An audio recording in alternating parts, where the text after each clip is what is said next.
सभी को सादर नमस्कार। हिंदी साहित्य संस्थान दिल्ली की ओर से मैं मीता गुप्ता आप सभी का अभिनंदन करती हूँ, स्वागत करती हूँ। आज हमारा ये समृद्ध पटल बहुत ही धन्य महसूस कर रहा है अपने आप को। ये हमारे पटल का और हमारा सौभाग्य है कि आज हम एक बहुत ही रोचक विषय पर चर्चा करने जा रहे हैं और साथ ही साथ रोचक विषय भी है और हमारे वक्ता भी बहुत बहुत बहुत रोचक हैं। बहुत सारे इनके व्यक्तित्व के पहलू हैं। ऐसी ऐसी बातें आज हमें ये बताने वाले हैं जो हम बहुत कुछ नहीं जानते, तो हमारी उत्सुकता बहुत है। हम जिज्ञासु हैं कि कितनी जल्दी हम अपने वक्ताओं को सुन सकें। किंतु उससे पहले मैं सभी का मंच पर स्वागत करना चाहूंगी हिंदी साहित्य संस्थान दिल्ली की ओर से।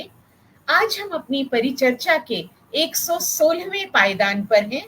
116वें पायदान पर जब हम पहुंचे हैं और एक विषय भी बहुत ही सुंदर है, तो समय न गंवाते हुए मैं तुरंत अपने सभी वक्ताओं का, ऐसे वक्ता जिन्हें हम चुन चुन कर लाए हैं और हमने अपने बहुत ही सुंदर मखमली दुपट्टे में उन्हें टांका है, सबसे पहले मैं स्वागत करती हूँ रवि तनेजा जी का। रवि तनेजा जी एक बहुत ही मशहूर हस्ती हैं रंगमंच के क्षेत्र में। लगभग 45 वर्षों से आप रंगमंच की सेवा कर रहे हैं। मैं इन्हें केवल एक कलाकार नहीं कहूंगी, एक सेवादार भी कहूंगी, क्योंकि जितनी सेवा इन्होंने पंजाबी भाषा की है रंगमंच के क्षेत्र में, वह अतुलनीय भी है और अनुकरणीय भी है। हमारी दूसरी वक्ता हैं रोज सैनी जी, जिनका मैं हार्दिक अभिनंदन करती हूँ, स्वागत करती हूँ। आप भी दिल्ली से हैं और आप न केवल रंगमंच की अभिनेत्री हैं, रंगमंच के सभी कार्यों को, उनका निर्वहन आपने बड़ी ही अच्छाई से, बड़े ही मनोयोग से किया है। रंगमंच की अभिनेत्री होने के साथ साथ, रंगकर्मी होने के साथ साथ आप एक समाज सेविका भी हैं। और मैं ऐसा मानती हूँ कि कोई भी कलाकार समाज से अछूता नहीं रह सकता। समाज के प्रति उसके बहुत सारे दायित्व होते हैं और एक रंगकर्मी के तो बहुत ही दायित्व होते हैं, क्योंकि उसे अपने ऑडियंस की तालियां, उसे अपने ऑडियंस की आंखों में वह सब कुछ दिखता है जो फिल्मों में या ओटीटी प्लेटफॉर्म में एक कलाकार नहीं देख पाता है। आपका बहुत बहुत स्वागत है, बहुत बहुत अभिनंदन है। रोज सैनी जी, आपके आने से गुलाब की महक क्या होती होगी राष्ट्रपति भवन में, जो आज हमारे मंच पर है। बहुत बहुत अभिनंदन आपका। इसके साथ ही मैं स्वागत करना चाहूंगी श्री टप्पू मेहता जी का।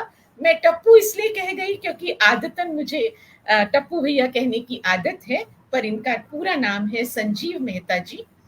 संजीव मेहता जी में शायद जन्म से ही कुछ ऐसी तरंगे थी कि नाटक के प्रति उनका रुझान, रंगमंच के प्रति उनका रुझान इतना अधिक था कि तमाम पढ़ाई करने के बाद भी, विज्ञान जैसे शुष्क विषय पढ़ने के बाद, आप रंगमंच की ओर आकर्षित हुए, फिल्मों की ओर आकर्षित हुए। न केवल लेखन बल्कि निर्देशन, उसके साथ अभिनेता, और फिर स्क्रीन प्ले लिखना, और फिर कई अनुवाद करना जिनमें विदेशी भाषाएं भी हैं। ये सब गुरुतर कार्य आपने किए। आप मुंबई से हैं, मुंबई माया नगरी है, मुंबई रंगमंच की नगरी है, मुंबई फिल्मों की नगरी है। तो ऐसे नगर से मैं आपका स्वागत करती हूँ। आप यहाँ आए हैं, हमारे मंच को आपने धन्य किया है। और एक चीज और जोड़ना चाहूंगी कि संजीव मेहता जी बहुत अच्छे गायक भी हैं। बीच में देखेंगे कहाँ समय मिलता है कि इनसे दो पंक्तियां ये गुनगुनाएं और हम सब उन्हें सुने। तो रंगमंच की बातें हमने कर ली, रंगमंच के कलाकारों को, निर्देशकों को हमने यहाँ आमंत्रित कर लिया। तो साथियों, आप जान ही गए होंगे कि आज हम किस ओर चले हैं। जी हाँ, चलिए रंगमंच की ओर चलते हैं। और रंगमंच की ओर चलने से पहले मैं अपनी दर्शक दीर्घा की ओर भी जाना चाहूंगी।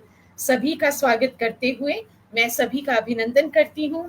पुष्पलता तनेजा जी का हार्दिक अभिनंदन।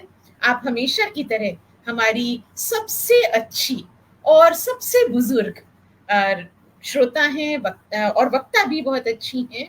और आपका आशीर्वाद हमें मिलता रहता है।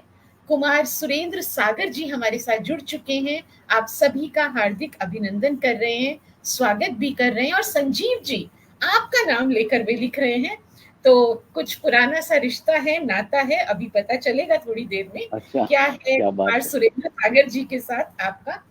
तो बातों को, ये सिलसिले को आगे बढ़ाते हुए, क्योंकि आज सच में मुझे भी कुछ पता नहीं है रंगमंच के बारे में, थोड़ा बहुत यहाँ से पढ़ा, थोड़ा बहुत वहां से पढ़ा, और थोड़ा बहुत खुद खुद जो कभी अपने कॉलेज के समय में नाटक वगैरह खेले, वही मेरी याददाश्त भी है और वही मेरी आज के लिए मेरा ज्ञान भी है। फिर भी अगर मैं, क्योंकि साहित्य से आती हूँ, तो मैं हिंदी साहित्य की बात करूं तो संस्कृत से हम शुरू करते हैं। तो हम देखते हैं महाराजा शूद्रक का नाटक मृच्छकटिकम, जो कि शायद सबसे अधिक लोकप्रिय नाटक रहा है संस्कृत का होने के बावजूद। अनेक भाषाओं में उसका अनुवाद हुआ, फिल्म भी बनी उस पर। तो महाराज शूद्रक का नाम लेते हुए मुझे कालिदास जी के लिए भी दो शब्द जरूर कहने चाहिए। उनके बहुत सारे नाटक ऐसे हैं जिनको हम बचपन से पढ़ते आए हैं, हमारी माँ ने, नानी ने, दादी ने हमें दुष्यंत और शकुंतला की कहानियां सुनाई हैं। उसके बाद हम आगे बढ़ते हैं, हिंदी का विस्तार होता है जैसे जैसे, और गद्य का पदार्पण होता है हिंदी साहित्य में, तो हम पाते हैं कि हिंदी साहित्य के गद्य के जनक हरिश्चंद्र जी, भारतेंदु हरिश्चंद्र जी गद्य लेकर आते हैं और साथ में नाटक लेकर आते हैं। फिर तो एक परंपरा ही बन गई। जयशंकर प्रसाद जी को हम बहुत नमन करते हैं कि उन्होंने काव्य के साथ, कहानियों के साथ, उपन्यासों के साथ बड़े सुंदर नाटकों की रचना की। और ये मेरा सौभाग्य रहा कि मैंने ध्रुव स्वामिनी नाटक जो उन्होंने लिखा, उसमें मैंने कोमा का रोल निभाया, और हमने लगातार सीरी फोर्ट स्टेडियम में, ऑडिटोरियम में 15 दिन लगातार हमने इस नाटक को खेला।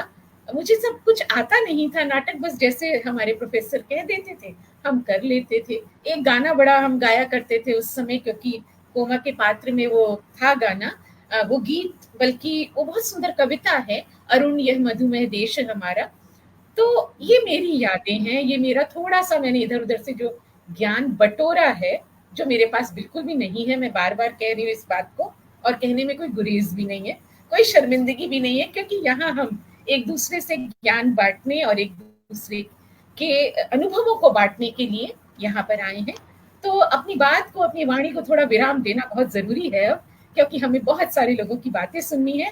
इधर पटल के उस पार बहुत सारे लोग हमारे साथ जुड़ गए हैं, और उन्होंने, सुरेंद्र सागर जी ने तो तमाम नाटकों के नाम हमारे सामने लिखे हैं। बहुत सुंदर, बहुत सुंदर, आपका योगदान सराहनीय है।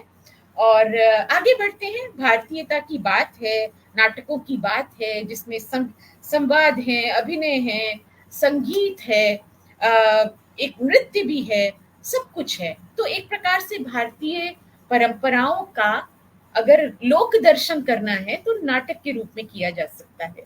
रंगमंच आज उसे हम कह सकते हैं। और ये विषय हमने इसलिए भी चुना कि अभी वर्ल्ड थिएटर डे था, और हम फिर से आगे इस बात को लेकर कि थिएटर यानी रंगमंच आज किस स्थिति में है। तो मैं अपनी बात को ज्यादा नहीं बढ़ाऊंगी, क्योंकि मेरे पास बहुत ही सुंदर नगीने हैं, जैसा हमने कहा, टांका है हमने उनको अपनी रेशमी चादर में। तो सबसे पहले मैं टप्पू भैया आपके पास ही चलना चाहूंगी, श्री चलिए ठीक संजीव है। मेहता जी।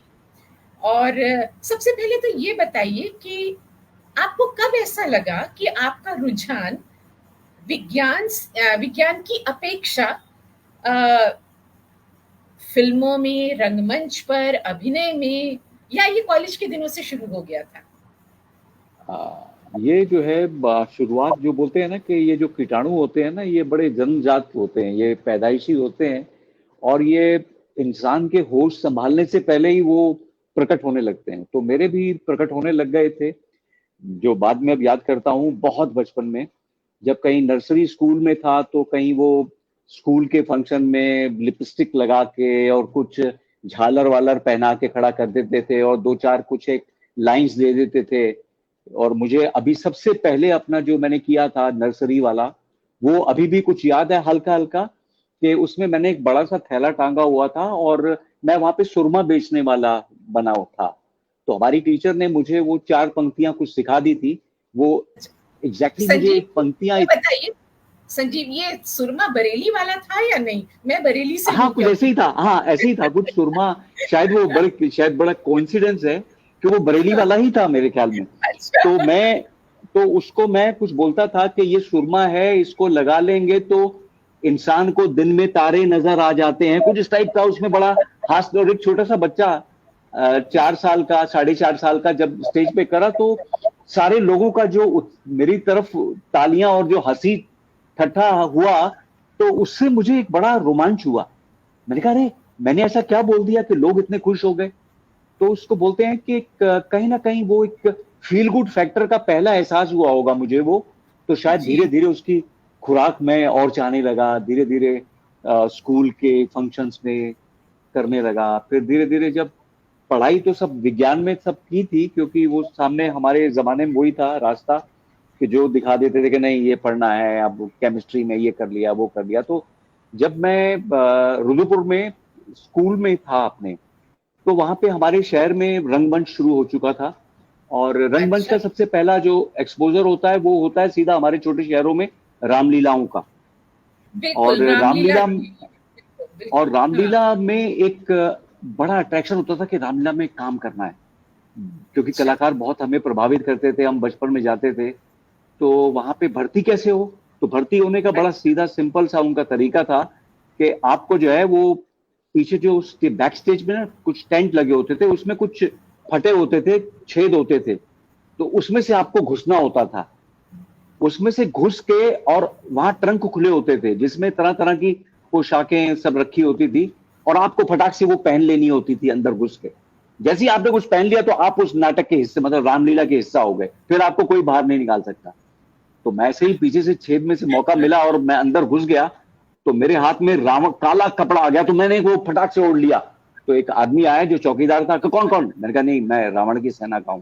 तो मैं रावण की सेना में भर्ती हो गया। तो उस टाइप से जो एक शुरुआत होती है वो छोटे शहरों में इस टाइप के। और फिर जो नाटक हुए, नाटक में छोटे शहरों में ये होता था कि जो स्त्रियों के जो किरदार होते थे वो स्त्रियां नहीं करती थी छोटे शहरों में।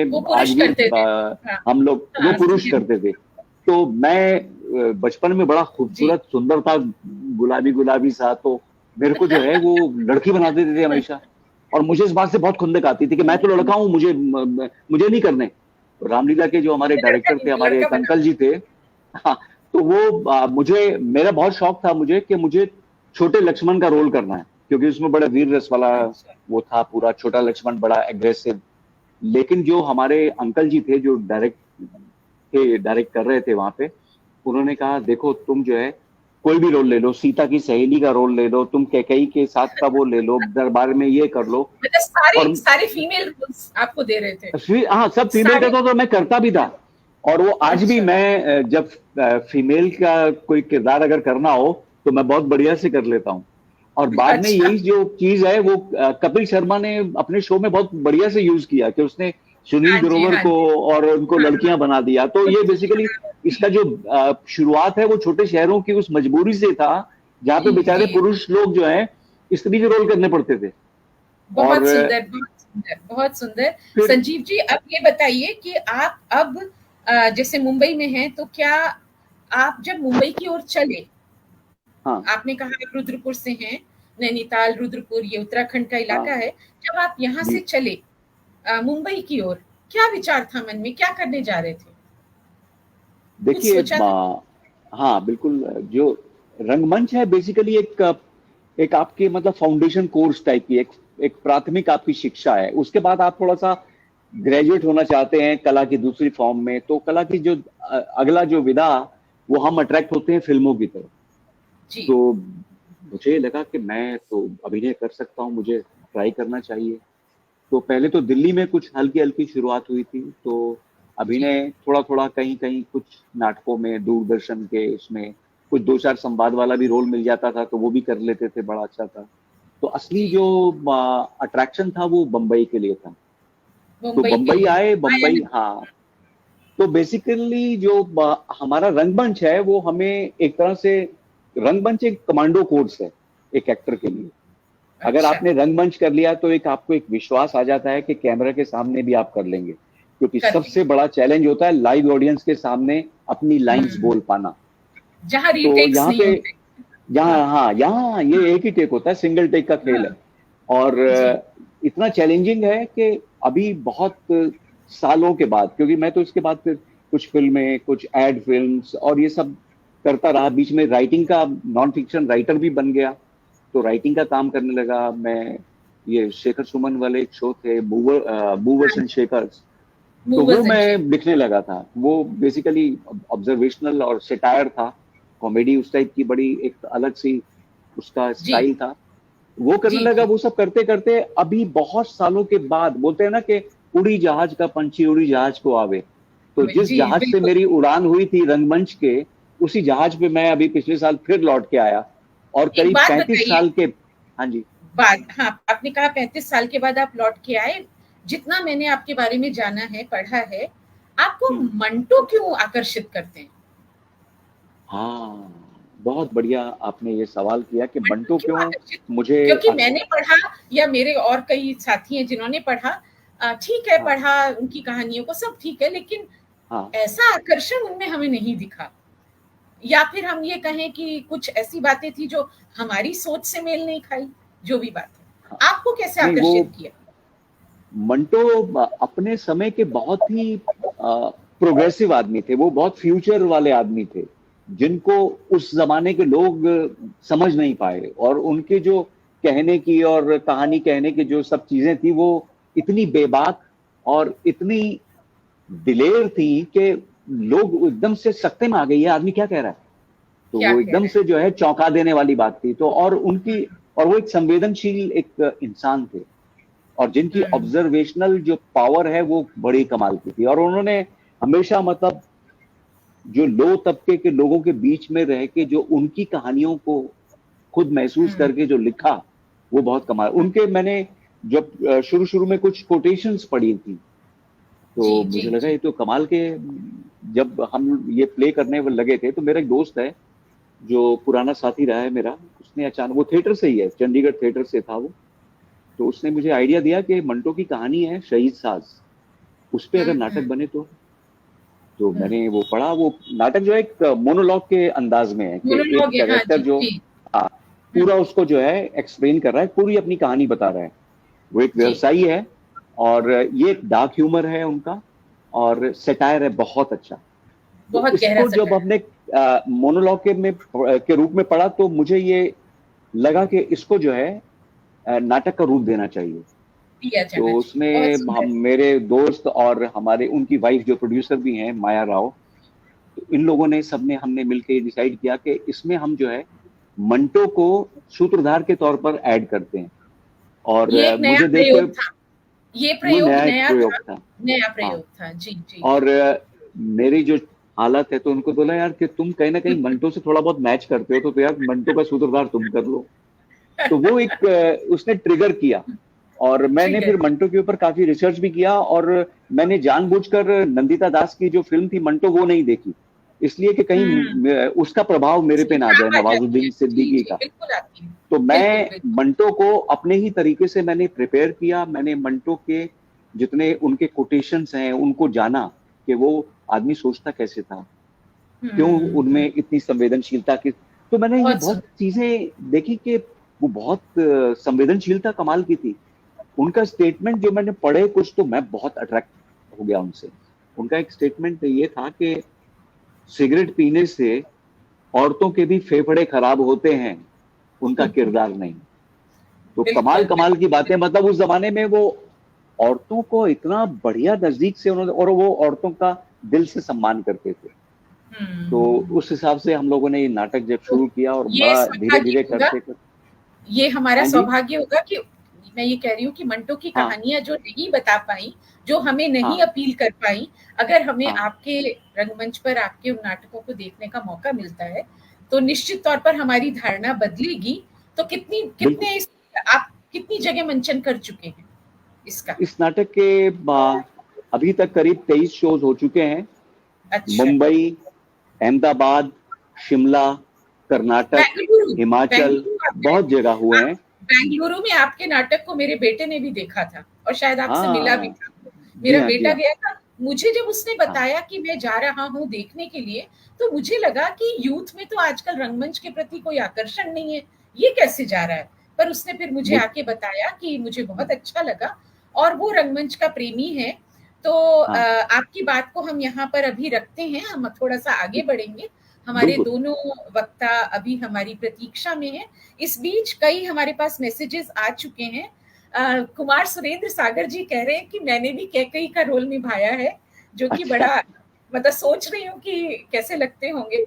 और इन्होंने लिखा है बसंत कश्ती जी ने, मैं रामलीला का मंचन कई सालों से कई बड़े चाव से देखता था। और आगे लिख रहे हैं सुरेंद्र सागर जी कि रामलीला के लिए हमने 100 से ज्यादा गीत लिखे हैं। इन्होंने वैदेही चरितम नाम की एक पुस्तक लिखी है सागर जी ने, ये हमारे मंच के सलाहकार भी हैं। तो इनकी ये पुस्तक बहुत ही लोकप्रिय हुई है, और मेरे ख्याल से उसी पुस्तक में उन्होंने 100 से ज्यादा गीत रामलीला के लिए लिखे हैं। तो आपका बहुत बहुत आभार। आप इसी तरह हमारे साथ जुड़े रहिए। बसंत श्रीवास्तव जी, आप भी हमारे साथ जुड़े रहिए, और हमारी चर्चा बहुत ही, जैसा मैंने कहा कि बहुत अच्छी, बहुत रोचक होने वाली है। अब मैं चलती हूँ रवि तनेजा जी के पास। तनेजा जी को थिएटर का भीष्म पिता मैं कहूँ तो शायद अतिशयोक्ति नहीं होगी।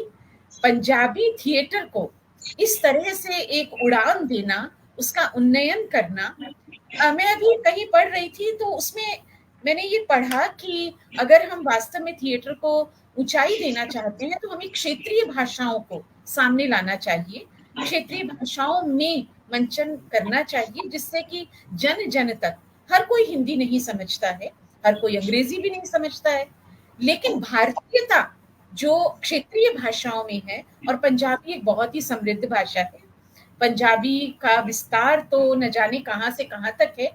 और मैं देश विदेश जहाँ भी देखती हूँ मुझे पंजाबी बोलने वाले लोग मिलते हैं।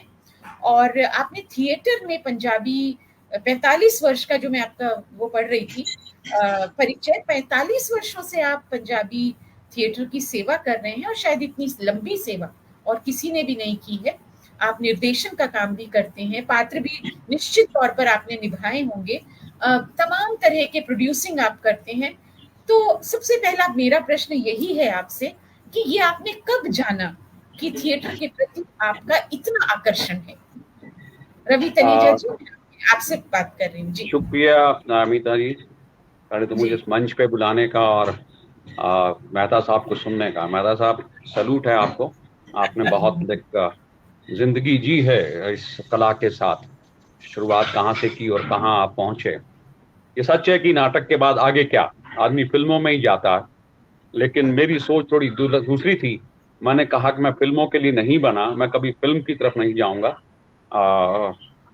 फिल्म कलाकार कभी नहीं बनूंगा, मैं रंगमंच पे ही अपने आप को रखूंगा। ये मेरी सोच शुरू से ही थी और आज तक मैं उस पर कायम हूँ। अब आपका सवाल था कि मैं रंगमंच पे मेरे झुकाव कैसे हुआ। जी, मैं जी। दिल्ली के जिस एरिया में हम लोग रहा करते थे वो दिल्ली का कभी एक बॉर्डर कहलाया करता था, इंदिरा नगर, आजादपुर, ये एक बॉर्डर कहलाया करता था। क्योंकि मेरे पेरेंट्स पाकिस्तान से आए थे उस समय, और तो उनको वहां पर गवर्नमेंट की तरफ से एक जगह अलॉट हुई थी, जिसमें मेरे पेरेंट्स को भी, और अलावा इसके मेरे नाना नानी भी वहीं पर रहा करते थे, उनको भी था। जी, जी, मतलब मेरी नाना का घर और हमारा घर लगभग आमने सामने ही था। वो सभी लोगों को पुनर्वासित किया गया था उस समय। वो जो एरिया था बेसिकली वो एक बॉर्डर एरिया माना जाता था दिल्ली का उस समय। अब तो दिल्ली बहुत आगे चली गई, 20 किलोमीटर आगे चली गई। तो उस एरिया में हमारे वहां पर नौटंकी ग्रुप्स आया करते थे, पारसी थिएटर के ग्रुप्स आया करते थे, और वो 2-2, 3-3 महीने वहां पर डेरा डालते थे, और आसपास के गांव के लोग, आसपास के जो लोग थे वो सब वहां पर शाम को आकर देखा करते थे। तो मुझे उनको देखना बहुत अच्छा लगता था।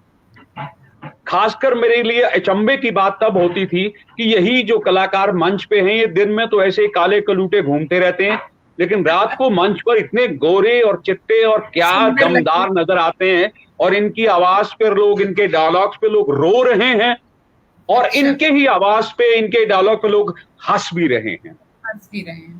क्या ताकत है एक कलाकार के अंदर, बहुत कि वो 10,000 की भीड़ को रुला सकता है। और क्या ताकत है एक कलाकार के अंदर कि वो 10,000 की भीड़ को हंसा सकता है। हंसाना और मुश्किल है, नहीं, रुलाना हंसाना, और एक ही टाइम पे आप रुला रहे हैं, रुला भी रहे हैं, एक ही टाइम पे आप हंसा भी रहे हैं, एक ही पल में आप सब कुछ पूरे, मतलब 10,000 लोगों की भीड़ को, माहौल, उसका मूड पूरा चेंज कर देना, ये ताकत सिर्फ एक कलाकार को ही बख्शी गई है, बहुत किसी और को नहीं बख्शी। बहुत सुंदर, बहुत सुंदर। तो अब आप जब आपने पारसी नाटक देखते देखते ये जान लिया कि मेरा रुझान अब इस तरफ हो गया है, तो आपने अपने आप को एक स्थापित कलाकार के रूप में किस तरह से आपने बढ़ाया अपने आप को, अपना विकास कैसे किया, किस प्रकार से थिएटर में वो जगह हासिल करने की कोशिशें की जैसा आपके पास है?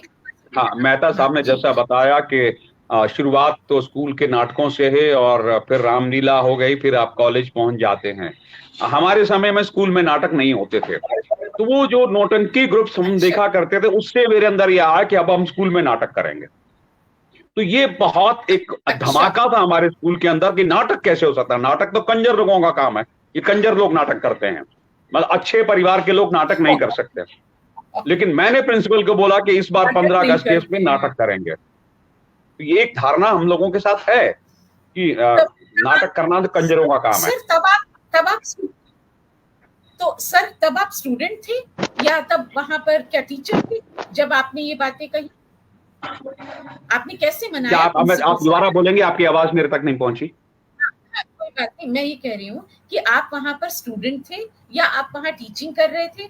आपकी बात प्रिंसिपल सर, मतलब जैसे एक स्टूडेंट के लिए तो नहीं, मैं स्टूडेंट था, मैं शायद 5वीं कक्षा में पढ़ता था, तो मेरी उम्र 10 साल के आसपास थी। और तो मैंने तो प्रिंसिपल साहब ने मना कर दिया नहीं होगा, और लेकिन मैंने कहा कि मैं तो करूंगा। मैं उसके गेट के बाहर खड़ा हो गया, मैंने इस बार नाटक ही करेंगे। अब वो मेरी जिद के आगे, जिद में मानना पड़ा कि नाटक करो। अब मैंने कह तो दिया नाटक करेंगे, लेकिन नाटक लाऊं कहां से, ये बहुत बड़ा प्रश्न मेरे सामने आ गया। तो हमारे जैसे बताया कि रामलीला के जो डायरेक्टर हुआ करते थे उनके पास चला गया, उन्होंने कहा हाँ मैं कल तक लिख दूंगा, परसों तक लिख दूंगा। लेकिन वो 15 अगस्त की जब डेट आने लग गई तो उसके लगभग 1 हफ्ते तक पहले तक मुझे कोई नाटक नहीं मिला। तो मुझे नाटक नहीं मिला और 1 हफ्ते के बाद डेट आ गई, और मैंने जिद करके ये स्कूल में कहा है कि अब इस बार हम 15 अगस्त पे नाटक करेंगे, और ये नाटक कोई मुझे मिल नहीं रहा। तो मुझे लगा कि बेटा रवि, ये काम तुझे खुद करना पड़ेगा। क्या बात है। तो मैंने अपने कोर्स में, हमारे चंद्रशेखर आजाद एक लगा हुआ था नाटक, कहानी लगी हुई थी, मैंने उसी के ही पात्रों को लिया और उसका नाटक बना दिया। हम 5-6 लोगों ने किया। That was the first attempt जो मैंने नाटक शुरुआत की, और वो बहुत कामयाब हुआ। उसके बाद तो हमें लगा मैं पूरे अपने स्कूल का हीरो था कि लिखा भी इसने और डायरेक्ट भी इसने किया। अब डायरेक्शन क्या होती है हमें नहीं मालूम था, क्या होती है डायरेक्शन, ये हमें नहीं मालूम था। लेकिन हाँ, नाटक हो गया और तो मैं पूरे स्कूल में हीरो था। अब मैं हीरो बना हूं तो मुझे ये भी अचंभा लगा कि नाटक, मेरे स्कूल में अगर 5-6 हजार स्टूडेंट थे, उनका मैं हीरो बना हूं, तो ये ताकत भी मुझे नाटक ने दी है। बहुत सुंदर, बहुत सुंदर, बहुत सुंदर। तो मेरे अंदर एक नया जोश, नया अचंभा आया कि मुझे अब नाटक कला में ही जाना है। फिर कॉलेज पहुंचे तो कॉलेज तो समुद्र था, उसमें तो बहुत सारा कुछ होता था। तनेजा जी, मैं 1 सेकंड के लिए रोकूंगी आपको। क्या आपके पेरेंट्स का सपोर्ट था इसमें, या पेरेंट्स ने विरोध किया इस बात का कि आप नाटक? हाँ जी। मेरे परिवार में से कोई भी नाटक कला में नहीं था। कोई नहीं था, सिर्फ मैं ही था जो इस तरह का काम कर रहा था। शायद मैं ही था। शुरू में उनको बुरा लगता था जब हम प्रोफेशनल थिएटर में आ गए, एमेच्योर थिएटर ग्रुप में हमने ज्वाइन किया, उनको बुरा लगता था कि क्या। फिर वही बताया ना, जब हमारे पंजाबियों के अंदर तो नाटक तो कंजर लोगों का काम है, ये कंजर लोग काम करते हैं, ये लोग अच्छे लोग घर के लोगों के नाटक नहीं करते। तो ये बात मैंने भी सुनी है, मेरे घर में ही सुनी है। लेकिन आहिस्ता जब देखा कि मुझे लोग पहचानने लग गए हैं और मेरा नाम होने लग गया, फिर अखबारों में नाम आना शुरू हो गया, तो घर वालों को लगा, फिर उन्होंने मेरा साथ देना शुरू किया। फिर नाटक ने ही मुझे मेरी वाइफ दी। अच्छा, नाटक ने ही मुझे मेरी वाइफ दी। क्योंकि हम जिस थिएटर ग्रुप में करते थे, तो उस थिएटर ग्रुप में उस हमारे जो डायरेक्टर थे उनकी 5 लड़कियां थी गलती से। तो 5 लड़कियों में हम 5 जो लड़के नाटक करते थे, 5 ने एक एक करके चुन ली और हम लोगों ने शादियां कर दी उनके साथ। बहुत तो गलती थोड़ी हुई सर ये। तो बस ऐसे ही रुझान बढ़ता गया और फिर लिखना शुरू कर दिया, फिर डायरेक्शन के पाथ में आ गए और आज वैसे मैं लगभग 90 के करीब नाटक में डायरेक्ट कर चुका हूँ और यस 90। और शायद दिल्ली में मैं पहला ऐसा डायरेक्टर था जिसने मल्टीमीडिया शो स्टार्ट किया था, जिसमें हम लोग मीडिया को भी इस्तेमाल कर रहे थे। टीवी फुटेज हम लोगों ने एक 1857 से लेकर 1947 तक के पूरे पीरियड्स को उन गानों के थ्रू पेश करने की कोशिश की, वो गाने जो उस समय गाए जाते थे और ब्रिटिश गवर्नमेंट ने सीज कर दिए गए थे। तो हमने गवर्नमेंट से रिक्वेस्ट करके, कोर्ट से रिक्वेस्ट करके। हाँ जी, कहाँ से मिले, कहाँ से सर ये गाने आपको? ये गाने आपको मिले कहाँ से? ये गाने हमें मालूम था कि गाने कुछ, जैसे रिसर्च जब हम करते हैं 1857 से 1947 की, जब उस स्क्रिप्ट को रिसर्च कर रहा था मैं, तो पता लगा कुछ ऐसे गाने थे जो ये लोग, जैसे भगत सिंह हो गया या फिर जो पगड़ी संभाल जटा मूवमेंट थी, ये लोग गाने गाते थे। ये गाने कुछ तो गाने होंगे, फिर पता लगा कुछ गाने गवर्नमेंट ने सीज किए थे। तो फिर हम लोग आर्काइव डिपार्टमेंट में गए, उनसे कहा भी ऐसे गाने हैं उसको निकलवाइए। फिर उन्होंने रिक्वेस्ट की गवर्नमेंट से और वो फिर कोर्ट से रिक्वेस्ट हुई, कोर्ट से निकले। फिर उन गानों के थ्रू हमने पूरी एक यात्रा बनाई थी 1857 से 1947 तक की। और उन ये ट्रिब्यूट था उन लोगों को जिन्होंने वो गाने लिखा करते थे, तो हमने उनको ट्रिब्यूट दिया। तो ये हमारी जर्नी।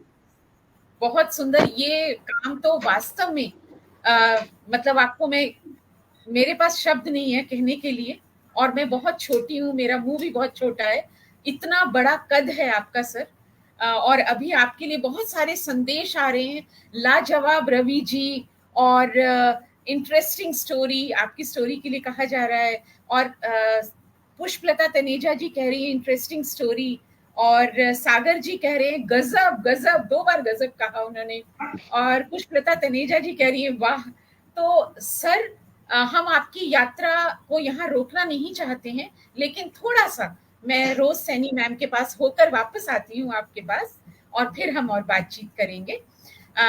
रोज सैनी जी, आप सोच रही होंगी कि मैं तो महिला होकर महिला के पास सबसे बाद में आई हूँ, लेकिन आप इतनी खूबसूरत लग रही हैं सामने बैठी हुई कि मेरा मन कर रहा है आपको बस देखती रहूं, लेकिन अब मन कर रहा है देखने के साथ साथ आपसे सुनूं भी। तो आप एक रंगमंच की कलाकार हैं, रंगकर्मी हैं।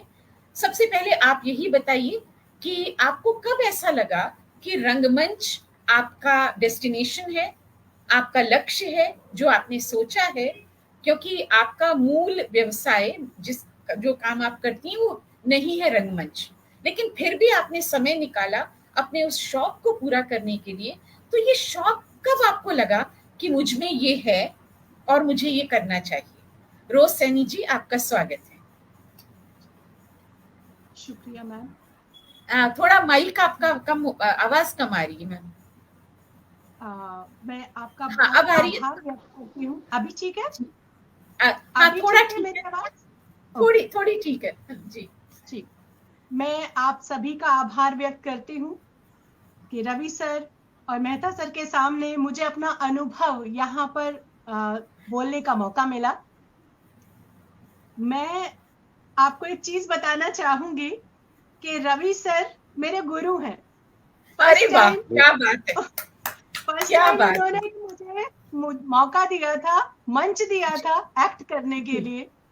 बहुत बढ़िया। बाय नेचर मैं बहुत शाय पर्सनालिटी हूँ, और जब मैं इनके पास आई थी तो मुझे नहीं पता कि क्या अट्रैक्ट हुआ उनको, उन्होंने मुझको पहली बार में ही रोल दे दिया। और वो अब उनका काम था कि उन्होंने मुझसे कैसे उस एक्ट को निकलवाना है। बिल्कुल, ये तो एक निर्देशक का ही काम होता है कि कलाकार की कला को किस तरह दर्शकों के सामने वो रखे। बहुत बढ़िया जी, और बताइए जी। उन्होंने मुझको फर्स्ट स्टेप से सिखाया, और उसके बाद धीरे धीरे मैंने बहुत सारे प्लेस किए और धीरे धीरे फ्रीलांसिंग में आ गई।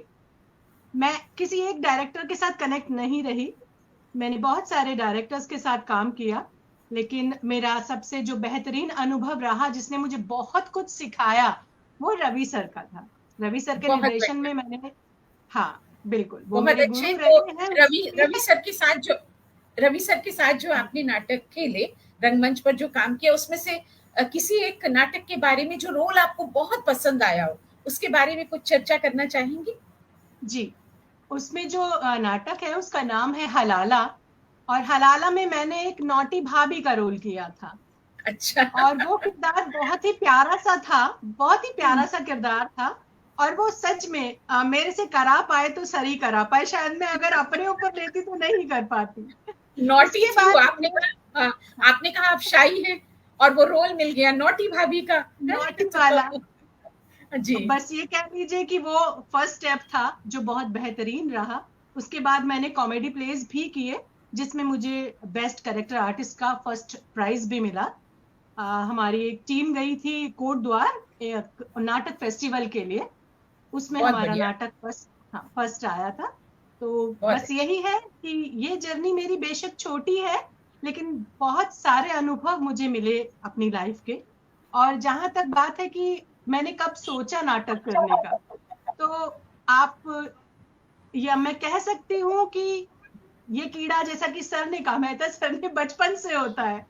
मैं 8 साल की थी तो मैंने पहली पोइट्री लिखी थी। वो कहीं ना कहीं कलाकार था, लेकिन वो दबा सा रहा। मैंने लिखना स्टार्ट किया, मैंने नॉवल भी लिखा और बहुत सारी पोइट्री मैंने लिखी, लेकिन वो कह लीजिए कि थोड़ा पारिवारिक एक जो हमारे, क्या कहना चाहिए कि अपने परिवार की सारी जिम्मेदारियां निभाते हुए मुझे वक्त नहीं मिला। लेकिन फिर जब बच्चे बड़े हो गए, स्टैंड हो गए, उसके बाद मैं निकली हूँ कि हाँ, अब मुझे अपनी जो बाकी की बची हुई लाइफ है वो थिएटर को देनी है, रंगमंच को देनी है। और अब जब मुझे मौका मिलता है, कोई भी डायरेक्टर मुझे एक बार बोलते हैं आप फ्री हैं, और मैं प्ले के लिए हमेशा फ्री हूँ। बहुत अच्छे, बहुत अच्छे। रोज जी, आप जैसे मनमोहक हैं, ऐसे आपको कौन डायरेक्टर नहीं चाहेगा कि अपने मंच पर और अपने नाटक में आपसे रोल करवाएं। और आपकी ये सादगी है कि आप ये कह रही हैं कि ये सर का ही श्रेय था कि सर करवा पाए, लेकिन कला आपके अंदर थी, कौशल आपके अंदर है, तभी तो वे उभार पाए। तो आप हीरा हैं, तराशा जरूर सर ने है आपको, लेकिन आप अपने आप को किसी से कमतर न समझें। और मैं अभी वापस आऊंगी आपके पास, मैं वापस मेहता जी के पास चलती हूँ। और मेहता जी, आप एक तो गाना सुनना है, पहली बात, वो रिक्वेस्ट तो स्टैंड करती है। और अगर मैं आपसे ये निवेदन करूं कि आप वही गाना सुनाएं जो आज आपने YouTube पर अपलोड किया है, अगर आपका मन करे तो, बाकी आपकी इच्छा। और दूसरी बात ये कि हमारा मंच एक ऐसा मंच है जहां हमारे दर्शक हर वर्ग के होते हैं, हर आयु के होते हैं। तो क्योंकि भावी पीढ़ी को ध्यान में रखकर हम अपने कार्यक्रमों के बारे में सोचते हैं, डिजाइन करते हैं। तो दूसरा प्रश्न मेरा आपसे ये होगा, मतलब पहला दूसरा वो आपकी मर्जी है। एक प्रश्न ये होगा मेरा कि आज रंगमंच की ओर युवा खींचें, आए, देखें, देखने के साथ साथ उसमें सहभागिता करें, इसके लिए आप क्या संदेश युवाओं को देना चाहेंगे? चलिए, मैं शुरुआत करता हूँ आपके आखिरी जो सवाल आपने किया, फिर धीरे से मैं ऊपर की तरफ आऊंगा। मुझे जब ये नाटक लेके जब जाना पड़ा, तो हमेशा ये संशय रहा कि हम लोगों को रिस्पांस कैसा मिलेगा, और खासतौर पे युवाओं की तरफ से। पर मुझे इतना खुशी हुई कि यूथ ने हमें हाथों हाथ लिया। अच्छा। मैं बिल्कुल भी नहीं जानता था कि, और लोग जो हैं बाकायदा जो प्ले देखने के लिए आए थे, जो बच्चे छोटे छोटे, मतलब मैं ये 20-25 साल की उम्र के जो युवा लोग थे, बड़े अच्छा ये लगा कि वो मंटो साहब के बारे में बाकायदा पढ़ के आए थे। जैसे किसी चीज के लिए आप जा रहे हैं नाटक देखने के लिए, तो उन्होंने आके मेरे को बहुत सारी चीजें, आपने वो कहानी क्यों नहीं करी, आपने यही कहानी क्यों चुनी। इवन आपके बेटे ने बड़े साफ तौर पे बोला मुझे कि और कहानियां, आपने इसी को क्यों चुना। तब मैंने उसको बताया, जवाब दिया कि इसमें जो है ना, क्योंकि एक जो ह्यूमन, जो एक इंसानी फितरत है, उसका जो एक लालच जो एक है ना, वो इसके ऊपर बहुत बढ़िया फोकस किया उन्होंने। जो दूसरी कहानियों में शायद और चीजें थी। तो जो यूथ का जो इनकरेजिंग जो रिस्पांस मिला, उससे बड़ी हिम्मत बढ़ी। और मैं आज दावे के साथ कह सकता हूं कि रंगमंच को लेके युवाओं में एक कमाल का एक जोश है, और रंगमंच सदा जवान रहने वाला है, और युवाओं के लिए मेरे को कोई शिकायत नहीं है उनकी तरफ। और अब मैं आता हूं आपके दूसरी, आपकी जो फरमाइश जो है तो मैं जब भी ऐसी कोई भावना होती है ना, तो मैं छोटा मोटा एक YouTube चैनल है जिसके लिए मैं कभी किसी को ये नहीं कहता हूं कि आप मेरे इसको लाइक कीजिए, सब्सक्राइब कीजिए। मुझे इस लाइन से बहुत ही सख्त नफरत है। मैं अपना उद्गार करता हूं और बिल्कुल अपेक्षा नहीं करता हूं कि कोई मुझे लाइक करे, वो सब्सक्राइब करे, उसमें नहीं। मैं अपना जो आता है उद्गार निकाल देता हूँ। अभी ये कल ही की बात है, मैं ये सोच रहा था कि बचपन में जो पहली फिल्म मैंने देखी थी हाथी मेरे साथी, उसका कितना प्रभाव पड़ा था मुझ पर। और अचानक मुझे एक चीज पे मैंने फोकस किया कि वो जो अंतरे थे, वो अंतरे कहीं ना कहीं आप भूल जाते हैं ना, इतनी पुरानी और डन टू डेथ चीजें होती हैं। तो अचानक मुझे याद आया कि क्या खूबसूरत अंतरा था, जिसमें कि वो हीरो जो है वो गा के हीरोइन के लिए कहता है, उसकी गाड़ी को खींचते हुए उसके हाथी खींच रहे हैं,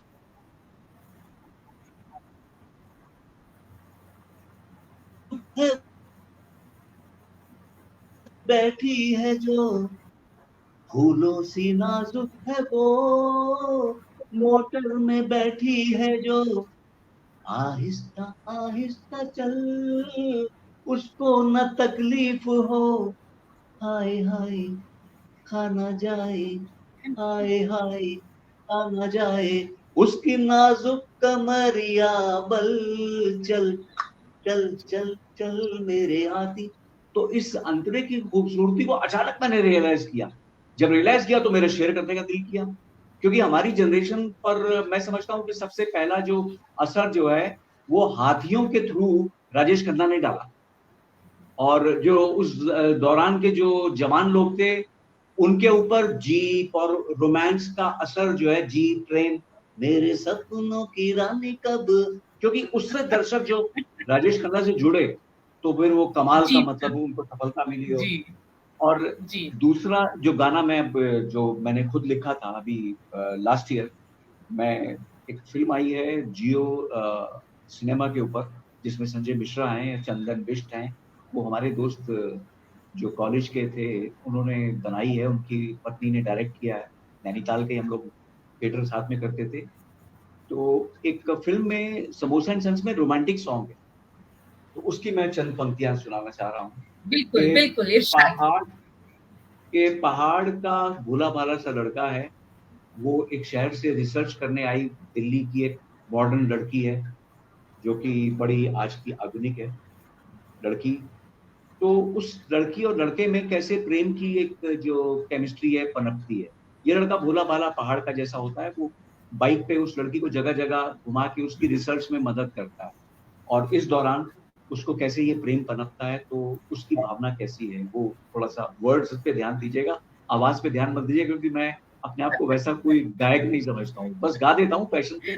वो ये प्यार क्या बना कभी जाना, इश्क विश्क भी पहचाना, क्या कह दिया इन निगाहों ने के फूल खिलने लगे हैं वीरानों ने, मन की गहरी झील में तेरे अक्स है हजार, सपनों की कश्ती में तू ही मेरी पतवार, इश्क की गलियां सतरंगी रे, ये फील बड़ा ही अतरंगी रे, जज्बे बेकाबू दिल हुआ हुड़दंगी रे, ये फील बड़ा ही अतरंगी रे।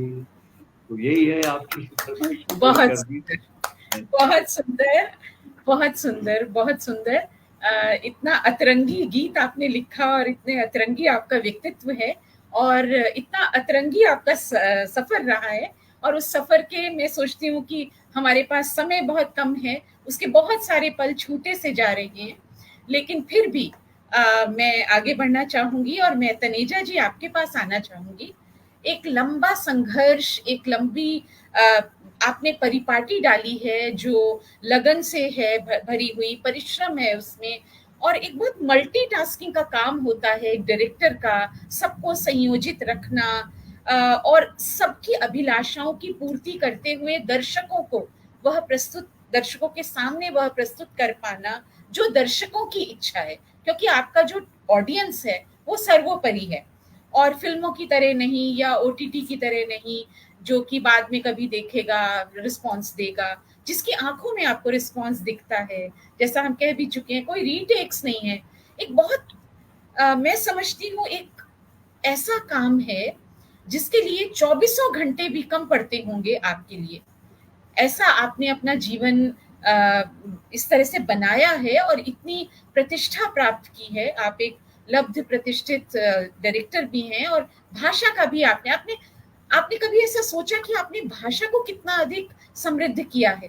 क्योंकि कोई भाषा जब कानों में जा रही है, ऑडियंस उसे सुन रहा है, लाइव देख रहा है, तो उस भाषा का महत्व भी हम बढ़ाते हैं और भाषा में बहुत सारे शब्द भी हम सिखाते हैं लोगों को अनजाने में।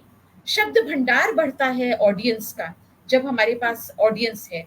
तो इतना सारा आपने काम किया। आप अपने जीवन के फलसफे के कुछ गुण, जो फिलॉसफी है आपकी लाइफ की, आपकी कर्मठता की, हमें बताइए और यूथ हमारा कैसे प्रभावित हो। वो प्रश्न हमारे पास है ही कि रंगमंच पर आए थिएटर पर, देखे थिएटर को और जुड़े भी थिएटर के साथ, क्योंकि आज जैसा आपने कहा मल्टीमीडिया की बात है, बहुत सारे बच्चे हैं जो कि इस तरह की चीजों की जानकारी रखते हैं। हमारी पीढ़ी में हम कंप्यूटर्स और बाकी चीजों के बारे में बाद में सीखे, एज एक आई जब उसमें हम सीखे, शायद कहीं मजबूरी भी थी तब हमें सीखना पड़ा, पर ये बच्चे तो उसी के साथ आ रहे हैं, तो वो आपके साथ आपके लिए प्लस पॉइंट हो सकता है वो, और होते भी होंगे बच्चे और आकर्षित होंगे। तो दो बातें आप हमें बताएंगे, एक तो जीवन में इतनी सफलता आपने प्राप्त की, उस फलसफे के कुछ गुण हमें बताइए, कुछ बातें, कुछ हमें ऐसी चीजें बताइए कि हम भी ऐसा अच्छा काम कर सकें, और दूसरा युवा कैसे आकर्षित हो। जी तनेजा जी। मैं शुक्रिया अंकिता जी। मेरे से पहले जो मेहता जी ने कहा शायद वही सार होता है नाटकों का और रंगमंच का और कला का, या किसी भी कलाकार का। हाँ, रंगमंच एक जीवंत कला है। हम लोग शायद सिनेमा को उतना जीवंत नहीं मानते क्योंकि उसमें कटवट बहुत चलते रहते हैं, लेकिन रंगमंच एक जीवंत है। अगर हम म्यूजिक को देखें, जो स्टेज पे गा रहा है, कई बार तबले वाला बेसुर हो जाता है तो उसको सुर में लाना पड़ता है, तो वो भी ठीक कर देता है। लेकिन मंच एक ऐसी चीज है, रंगमंच एक ऐसी चीज है जो आपको ठीक होने का मौका नहीं देगा। वो आपको, जो आपके मुंह से निकल गया वो फाइनल हो गया। तो कितनी साधना होती है एक कलाकार को मंच पे करने की, जो उस समय दुनिया के सब दुख भूल जाता है। मेरे घर में अगर मेरी माँ बीमार है या मेरे पिता बीमार है या मेरी वाइफ बीमार है, लेकिन अगर मैं मंच पे काम कर रहा हूं तो मुझे अपनी माँ याद नहीं होती, मुझे अपने पिता याद नहीं होते, मुझे अपना भाई याद नहीं होता। मुझे याद होते हैं वो 500 लोग जो सामने आकर देखने आ रहे हैं, क्योंकि वो सिर्फ मुझे देखने आए हैं, मेरे वो शो देखने आए। एक कमिटमेंट जो है, थिएटर आपको एक कमिटमेंट देता है, एक अनुशासन देता है। एक अनुशासन जिसे बोलते हैं कि 6:30 बजे आपकी बेल बज जाएगी, कर्टन ऊपर उठ जाएगा। आपका आर्टिस्ट पहुंचा है, नहीं पहुंचा है, आपका मेकअप तैयार हुआ है कि नहीं हुआ है, आप ऑडियंस को वेट नहीं करा सकते। ये जो कमिटमेंट है, ये बहुत बड़ी ताकत है और बहुत बड़ा है, आपको हौसला देती है। और जब आप कोई भी लड़का, मैं आज जैसे रोज सैनी ने बताया कि ये पहली बार मेरे पास आई और इसके अंदर बहुत शर्मीली थी, बात शर्मीली की नहीं है, बात जैसे आपने कही कि अगर आप में इच्छा थी तो आपने कर दिखाया। अगर इच्छा है तो मैं अब बहुत ही छोटी भाषा ना बोलूं, मैं बच्चों को भी यही बोलता हूं कि बेटा अगर इच्छा है तो वो पहाड़ को रास्ता बना दिया था उसने, बिल्कुल मांझी ने पहाड़ पे रास्ता बना दिया था। अगर इच्छा नहीं है तो शायद अमिताभ बच्चन भी किसी फिल्म में रोल इसलिए नहीं करेगा, उसका मन नहीं कर रहा उसमें रोल करने के लिए, चाहे वो कितना बड़ा कलाकार क्यों ना हो। तो इच्छा बहुत सर्वोप्रिय बहुत है। बढ़िया, बहुत बढ़िया। अगर लोग हमारे, और हाँ ये मैं बता हूं कि कलाकार से जो 2 घंटे होते हैं, कलाकार अपने उस समय राजा होता है। जैसे मैंने बताया कि बड़े से बड़ा विदूषक, बड़े से बड़े तानाशाह को भी मंच पे खड़ा होकर उसको चोट पहुंचा सकता है। ये ताकत एक बिल्कुल। विदूषक के पास है, बिल्कुल वो उसके बिल्कुल। बारे में कुछ भी बोल रहे हैं। ये मैंने देखा हमारे यहाँ पर जो मरासिये आते थे, अगर किसी के जी। घर में कोई डेथ हो गई है तो मरासिये आकर वहां पर बोल रहे हैं। जैसे मैंने देखा हमारे यहाँ एक था, लाला कंजूस था काफी, तो वो जो मर अच्छा। गया तो जो मरासिये आए उसके यहाँ पर, तो उसने कहा ओ मर गया लाला, वो बड़ा कंजूस हुआ करता था, दमड़ी दमड़ी के लिए मरता था। अब रोने धोने वाले भी इसमें हंसना शुरू कर दिए थे, लेकिन दबी जुबान से वो हंस रहे थे। तो ये एक विदूषक के अंदर, एक कलाकार में, वो दुनिया के दर्द भूलकर, अपने घर का गम भूलकर, वो उसके गम को सामने ला रहा है जिसको वो रोल खेल रहा है। बहुत सुंदर, बहुत सुंदर, बहुत तो सुंदर। ये तनीजा जी, लाइव बहुत नाटक कला आपके जीवन को बदल सकती है, आपके सोचने के तरीके को बदल सकती है, आपकी पूरी पर्सनैलिटी को बदल सकती है। बहुत सुंदर, अद्भुत अद्भुत लिखा हुआ आ रहा है। संजय पोद्दार जी कह रहे हैं और पुष्पलता तनेजा जी कह रही हैं कि मैं आपसे सहमत हूँ, the show must go on, जैसा राज कपूर जी के बारे में कहा जाता है, वे कहते थे।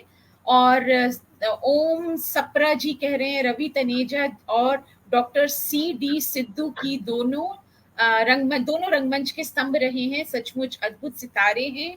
और पुष्पलता तनेजा जी बार बार सबकी तारीफ कर रही हैं, सभी विद्वान प्रतिभा के धनी हैं, ऐसा वे कह रही हैं। आपने कहा कि नाटक में बहुत ताकत होती है। अभी मैं कुछ जब आपके या अपनी इस परिचर्चा के लिए तैयारी कर रही थी, तब मैंने एक जगह पढ़ा कि 1936 में एक दक्कन का दिया नाम का, बंबई बोला जाता था तब मुंबई को, बंबई में ये नाटक खेला जा रहा था और डॉक्टर अंबेडकर उसे देखने के लिए गए, जहां उस नाटक में किसी सवर्ण के द्वारा किसी ऐसे कुछ नाटक की कहानी थी। तो उस नाटक को देखने के बाद वे इतने प्रभावित हुए और उन्होंने ये कहा, जबकि वे बहुत अच्छे ओरेटर माने जाते हैं, उनके जैसे भाषण शायद ही कोई आज भी दे पाता होगा। एक एक शब्द, चाहे हिंदी हो, चाहे अंग्रेजी हो, चाहे मराठी हो, उनके एक एक शब्द में बहुत वजन हुआ करता था। तो उन्होंने ये कहा था कि मेरे 10 भाषणों के समान ये एक नाटक है। मतलब इसका प्रभाव इतना ज्यादा है, दूरगामी है, कि इसका मतलब मैं 10 बार भी अगर दूंगा भाषण तो इसका प्रभाव एक नाटक के बराबर है। तो ये बात बिल्कुल आपने सच कही, वो डेडिकेशन चाहिए, वो इच्छा शक्ति चाहिए, वो अनुशासन चाहिए। जब आप स्टेज पर हैं तब आपको कुछ भी याद नहीं रहता और इसीलिए आप एक अच्छे कलाकार के रूप में जाने जाते हैं। और अब तो सर, जैसा मैं कह चुकी हूँ, आप भीष्म पितामह हैं, तो आपने अनेक कलाकारों को जन्म दिया है और अनेक कलाकार आज जैसे हमारे साथ रोज सैनी जी हैं। कितनी खुशी होती है कि गुरु के समक्ष बैठकर एक शिष्य अपनी बात कहे, एक ही मंच पर आप हो और अपनी बात कह रहे हैं और साथ में लाइव ऑडियंस के सामने आप उस गुरु का आभार व्यक्त कर रहे हो। तो इससे बड़ी बात, क्योंकि मैं भी शिक्षिका हूँ, तो एक शिष्य के मुख से ऐसा सुनना वास्तव में एक स्वर्गिक आनंद देता है आपको। तो रोज सैनी जी, अब मैं अंत में आपके पास आई हूँ। अब आप ये बताइए कि इतना सारा आपने काम करने की सोची है, अभी तो बहुत समय है, miles to go before I sleep, Robert Frost कहते हैं। तो बहुत सारा कुछ अभी करना है। पहली बात ये बताइए कि क्या तमन्ना है, किस रोल की तमन्ना और है जिसे आप करना चाहेंगी? दूसरा, आज के युवाओं के लिए, क्योंकि हम युवाओं को जोड़कर चलते हैं अपनी परिचर्चा में, तो आज के युवाओं के लिए आप क्या संदेश देना चाहेंगी कि वे रंगमंच से की ओर चलें? क्योंकि हमारे आज परिचर्चा का शीर्षक है चलें रंगमंच की ओर, कि वो रंगमंच की ओर चलें, उससे जुड़े दर्शक के तौर पर या एक कलाकार के तौर पर। रोज सैनी जी। शुक्रिया मैम। आपने जो सवाल मुझसे किया कि कौन सा रोल मैं करना चाहूंगी, क्या अभिलाषा है मन में, तो एक ऐसा माँ का किरदार जो हमेशा के लिए यादगार रहे। जैसा कभी हमारे यहाँ मन में एक छवि उभरती है माँ की, निरूपा रॉय जी के लिए। वो तो बहुत अच्छा। बड़ी हस्ती है। रीमा लागू जी के लिए। निरूपा रॉय जी के बच्चे हमेशा मेले में खो जाते थे, लेकिन हाँ। वो सारे बच्चे पूरी जिंदगी वो बच्चे ही ढूंढती रहती थी। अरे रीमा लागू जी की छवि बहुत, हाँ, रीमा लागू छवि, माँ की छवि इम्प्रेस करती है सभी को। जी तो जी। कुछ ऐसा सा किरदार अगर मुझे कभी भी मिलेगा करने के लिए, तो मैं उसे अपने अभिनय से जीवंत करने की जरूर कोशिश करूंगी। बहुत सुंदर, और बहुत सुंदर। आज जी। के युवा को बस यही कहना चाहूंगी, अट्रैक्ट करती है ये माया नगरी बहुत ज्यादा, लोग बच्चों को तो बहुत ज्यादा अट्रैक्ट करती है, लेकिन अगर आप सीख कर, रंगमंच पर सीख कर आगे नहीं बढ़ेंगे तो आपकी कामयाबी शायद 10% से ज्यादा नहीं है। तो बेहतर है आप एक शीशे के रूप में हैं, सीधे जाकर कभी भी किसी को अपने आप से प्रभावित नहीं कर सकते जब तक वो शीशा कोई उसको तराश कर हीरे के रूप में ना घड़ दे। और वो जो घड़न होगी वो स्टेज पर, रंगमंच पर ही होगी। रंगमंच अच्छे अच्छे को निखार देता है। और कोई कहता है ना कि नहीं, मैं अपने भाव प्रकट कर ही नहीं सकता, मेरे चेहरे पे भाव ही नहीं आते, वो 2-3 नाटक कर ले तो उसे समझ में आ जाएगा कि वो इतना अच्छे से एक्सप्रेस कर सकता है अपने भावों को कि कोई और शायद नहीं कर पाएगा। तो सिर्फ प्रैक्टिस ही है, और प्रैक्टिस रंगमंच देती है। प्रैक्टिस करते रहे। युवा अगर रंगमंच से जुड़ा रहेगा तो कामयाबी के शिखर को छू सकता है, संभवतः छू सकता है। बहुत सुंदर, बहुत सुंदर। आज की हमारी इस परिचर्चा में जो बातें मैं समझ पाई हूँ, सबसे पहली बात तो ये कि एक जीवंत कला है, ऐसी कला है जो एक लेबोरेटरी की तरह काम करती है, रंगमंच करता है। और जो लोग, जैसे हम आज भी फिल्मों में देखते हैं, चाहे नवाजुद्दीन सिद्दीकी हो, चाहे पंकज मिश्रा जी हो, और मैं उस दिन पीयूष मिश्रा जी, पंकज त्रिपाठी जी हो, या पीयूष मिश्रा जी, मतलब मैं ये जो गहरे कलाकार जितने मैं देखती हूँ, वो सब रंगमंच से उभर कर निकल कर आगे आए हैं। तभी उनके चेहरे पर, उनकी जो मुख मुद्रा है, उस पर आप एक एक भाव अलग से देख सकते हैं। किसी मेकअप की जरूरत नहीं होती नवाजुद्दीन सिद्दीकी को, या और भी बहुत सारे, मैं नाम कुछ के ही ले पा रही हूँ। तो ये कलाकार वास्तव में कलाकार हैं, और रंगमंच ने इनको बहुत कुछ दिया है, तब ये आज समाज को इतना कुछ दे पा रही है। और मैं समझती हूँ कि रंगमंच की ओर चलना, नाटकों को देखना, ये इस कला को जीवित रखने में हम दर्शकों के रूप में अपना योगदान दे सकते हैं।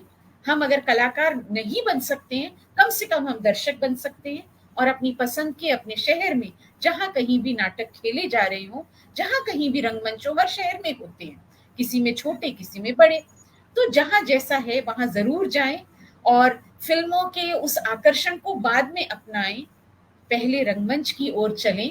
आइए सब मिलकर रंगमंच की ओर चलते हैं। कुछ हमारे दर्शक दीर्घा में कुछ लोग हैं, उनका नाम अगर नहीं लूंगी तो वे कहेंगे कि हमें तो पुकारा ही नहीं। तो RN सिंह जी हैं जो कह रहे हैं कि मंचीय कलाकारों एवं मनीषियों का हार्दिक स्वागत और अभिनंदन।